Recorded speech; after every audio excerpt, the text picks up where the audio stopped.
Hello, नमस्कार, सुप्रभात। कैसे हैं आप लोग? आशा करते हैं कि बहुत ही अच्छे होंगे और बेहतरीन तरीके से हर पल अपने लक्ष्य की ओर अग्रसर हो रहे होंगे। तो चलिए शुरू करते हैं क्लास। जैसा कि इकोनॉमिक्स में हमने देखा, इन्फ्लेशन देखा, डिफ्लेशन, डिसइन्फ्लेशन, रिफ्लेशन और स्टैगफ्लेशन की बात की प्रीवियस वीडियो में। आज हम देखने वाले हैं फिलिप्स वक्र अर्थात फिलिप्स कर्व की बात करेंगे और इसके बारे में जानेंगे कि ये होता क्या है। यहाँ से भी एक प्रश्न अक्सर टीजीटी पीजीटी में पूछ लिया जाता है। तो चलिए शुरू करते हैं। अगर आप फर्स्ट टाइम हमारे चैनल पर विजिट कर रहे हैं तो आप हमारे चैनल को सब्सक्राइब करना ना भूलें, क्योंकि आगे आने वाले एग्जाम्स में टीजीटी पीजीटी, यूपीएससी, आरपीएससी या फिर अदर्स एग्जाम में आपको हमारे चैनल पर बहुत मदद मिलेगी, चाहे आप इकोनॉमिक्स सब्जेक्ट से रिलेटेड हो या फिर ज्योग्राफी से और या फिर मैथमेटिक्स। तो चलिए शुरू करते हैं आज की क्लास। अब बात आती है कि फिलिप्स वक्र की बात करें तो यहाँ से क्या प्रश्न पूछा जा सकता है। सबसे पहली बात आती है कि इसका प्रतिपादन किसने किया था। फिलिप्स वक्र का प्रतिपादन किसने किया था? तो ये है A.W. फिलिप्स। इनके ही नाम पर इसका नाम रखा गया, फिलिप्स वक्र या फिलिप्स कर्व। इस वक्र को और क्या कहते हैं? तो SRPC अन्य नाम है इसका, SRPC। अब SRPC है तो SRPC की फुल फॉर्म क्या होगी? Short run Phillips curve. Short run Phillips curve क्या है? Short run Phillips curve. अब बात आती है कि ये जो कर्व है इसका आविष्कार कैसे हुआ। तो यहाँ पर 100 वर्ष के ब्रिटेन के आंकड़ों का अध्ययन किया गया। 100 वर्ष ब्रिटेन के आंकड़ों के अध्ययन के बाद इसका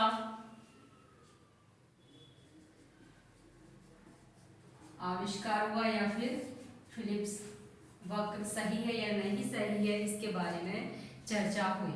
तो यहाँ पर अब हम बात करेंगे कि फिलिप्स वक्र होता क्या है। तो ये देखिए, यहाँ पर एक तरफ मुद्रास्फीति की दर दी गई है, ये आपकी मुद्रा स्फीति की दर, और दूसरी तरफ दी गई है बेरोजगारी की दर। बेरोजगारी की दर। अब यहाँ पर सबसे पहले बेरोजगारी देखें तो ये मान लीजिए ये है 2%, ये 3% और ये 4%। अब हम बात करें इधर तो यहाँ पर जो मुद्रास्फीति है वो किस प्रकार से है? ये 3, ये 6 और ये 9%, अर्थात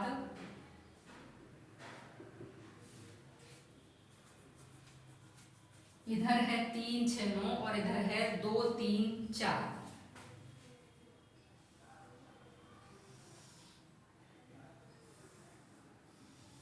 अब देखिए ये जो वक्र है वो क्या कह रहा है?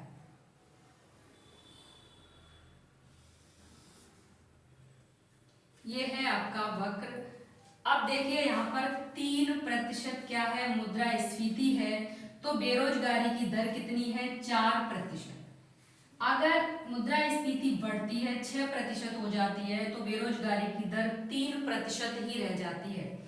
अगर ये 9% होती है मुद्रास्फीति इन्फ्लेशन, तो यहाँ पर बेरोजगारी की दर 2% रह जाती है। कहने का तात्पर्य यहाँ पर यही है कि मुद्रास्फीति में बेरोजगारी की दर कम हो रही है, और जैसे जैसे मुद्रास्फीति कम हो रही है बेरोजगारी की दर बढ़ती जा रही है। तो इसका निष्कर्ष क्या निकलता है, इसमें हम ये कह सकते हैं फिलिप्स वक्र का संबंध मुद्रास्फीति की, फिलिप्स वक्र का संबंध मुद्रास्फीति की दर तथा बेरोजगारी की दर के बीच तथा बेरोजगारी की दर के बीच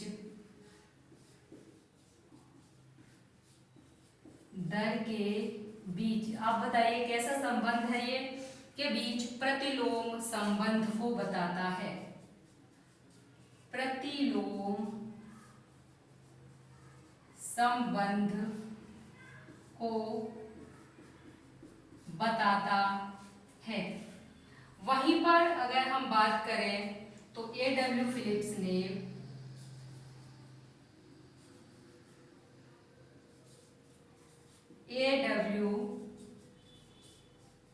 फिलिप्स ने और क्या बताया, अपने अध्ययनों के द्वारा यह बताया है कि अपने अध्ययनों के द्वारा यह बताया है कि मुद्रास्फीति की दर ऊंची होगी तो बेरोजगारी की दर नीची होगी। मुद्रास्फीति की दर ऊंची होगी तो बेरोजगारी की दर नीची होगी। जैसा कि आपने अभी यहाँ पर जब ये वक्र बनाया था फिलिप्स वक्र, तो इसमें आपने देख लिया कि जब मुद्रास्फीति की दर 3% है तब क्या है, बेरोजगारी की दर 4% है, और जब मुद्रास्फीति की दर 9% है तो बेरोजगारी कम हो गई, 2% रह गई। तो यहाँ पर क्या है, इन दोनों के बीच में प्रतिलोम संबंध है, या मुद्रास्फीति की दर नीची होगी तो बेरोजगारी की दर ऊंची होगी। अब वहीं पर यहाँ पर इन्फ्लेशन रेट,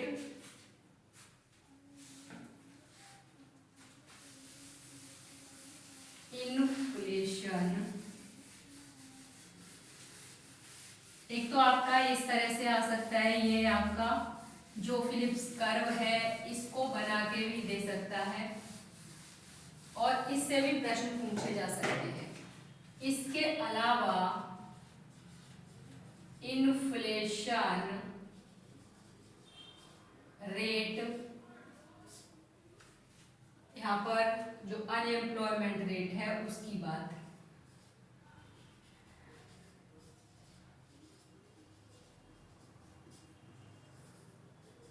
कहना चाहिए कि इस तरह से भी पूछ सकता है क्या ये सही है, या फिर इसको चेंज कर करके आपको 4 पॉइंट बोलेगा, कहेगा कि फिलिप्स वक्र में क्या सही है।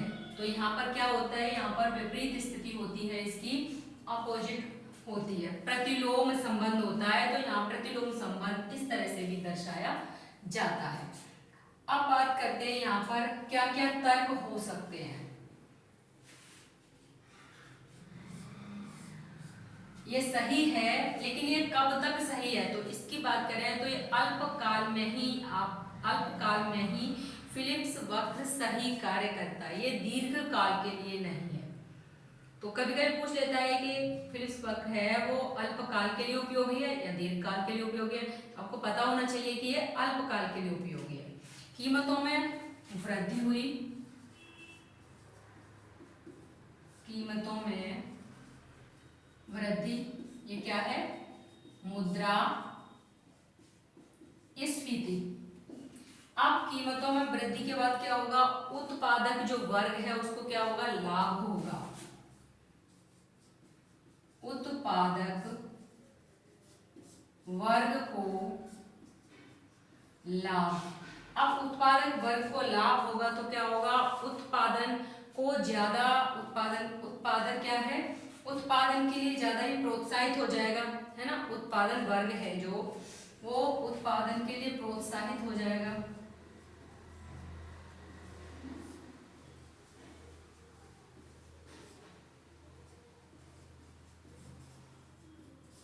जब वो प्रोत्साहित हो जाएगा तो क्या करेगा, स्वाभाविक चीजें हैं ये, व्यावहारिक चीजें हैं ये, कि अगर प्रोत्साहित होगा तो उत्पादन में क्या वृद्धि करने वाला है, उत्पादन में वृद्धि करेगा। अगर उत्पादन में वृद्धि करेगा तो रोजगार में वृद्धि होगी, और यदि रोजगार में वृद्धि हो रही है तो इसमें क्या होगा, बेरोजगारी कम होगी। बेरोजगारी क्या होगी, बेरोजगारी में कमी आ जाएगी। तो इस चीज को यहाँ पे दर्शाया गया है। तो ये तो रहा फिलिप्स वक्त। अब हम इसकी बात करें तो ये जो मतलब ये सिद्धांत है, ये संतुलन का एक पक्षीय व्याख्या ही करता है। अर्थात ये कह सकते हैं ये केवल पूर्ति पक्ष की व्याख्या करता है, मांग पक्ष का नहीं, क्योंकि जब अर्थव्यवस्था में संतुलन और पूर्ति को लेकर ही व्याख्या की जाती है। अब हम बात करेंगे यहाँ पर एक दूसरा और कर्व है, वो है आपका, ये हो गया SRPC, short run Phillips curve. और अब हम बात करेंगे लॉन्ग रन फिलिप्स कर्व की। तो लॉन्ग रन फिलिप्स कर्व है वो किसने प्रतिपादित किया, तो आप ये मत समझिए कि वो भी फिलिप्स ने ही किया होगा,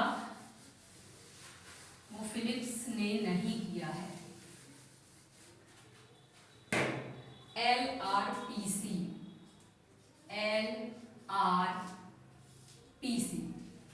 लॉन्ग रन फिलिप्स कर्व। कौन सा है ये, लॉन्ग रन फिलिप्स कर्व। इसकी बात करें तो मिल्टन फ्रीडमैन ने प्रतिपादित किया है। किसने, प्रतिपादक हैं इसके मिल्टन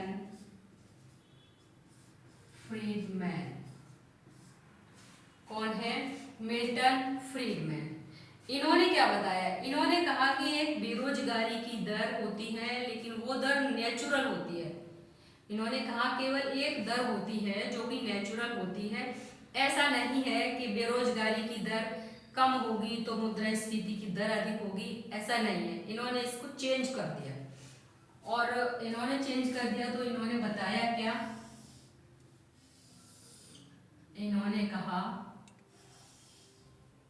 ये मान लिया इन्होंने बेरोजगारी की दर, बेरोजगारी की दर इन्होंने माना कि नेचुरल है, 3% है, ठीक है। अब इन्होंने कहा कि जो मुद्रास्फीति की दर है उसका क्या है, यहाँ पर कोई असर नहीं हो रहा है, यानी कि उसका प्रभाव नहीं है। इन्होंने कहा ये 4% है, ये 8% है, ये 12% है, चाहे कितनी भी हो यहाँ पर 4, 8, 12। तो इन्होंने कहा कि जो बेरोजगारी की दर है वो एक नेचुरल है, और वो एक मान ली जाती है, जैसे कि यहाँ पर 3% मान ली, तो चाहे मुद्रास्फीति की दर 4, 8, 12 या फिर इससे भी ज्यादा हो जाए, लेकिन जो बेरोजगारी की दर है वो 3% ही रहेगी, उसमें कोई भी बदलाव नहीं आ सकता। कहने का तात्पर्य है कि उसमें कोई बदलाव नहीं है। लेकिन इन्होंने एक बात और बताई यहाँ पर, इन्होंने कहा कि ये जो SRPC है उसको अल्पकाल के लिए इन्होंने सही बताया। जो फिलिप्स कर्व है उसको इन्होंने कहा कि अल्पकाल के लिए तो वो सही है, लेकिन दीर्घकाल में मुद्रास्फीति की दर और बेरोजगारी की दर के बीच कोई संबंध नहीं होता है। इन्होंने क्या कहा? मिल्टन फ्रीडमैन ने बताया कि SRPC अल्पकाल के लिए ठीक है, लेकिन दीर्घकाल में बेरोजगारी की दर के बीच मुद्रास्फीति और बेरोजगारी की दर के बीच कोई संबंध नहीं होता। कोई संबंध नहीं होता। दूसरी बात इन्होंने कहा, फ्रीडमैन ने कहा कि अर्थव्यवस्था में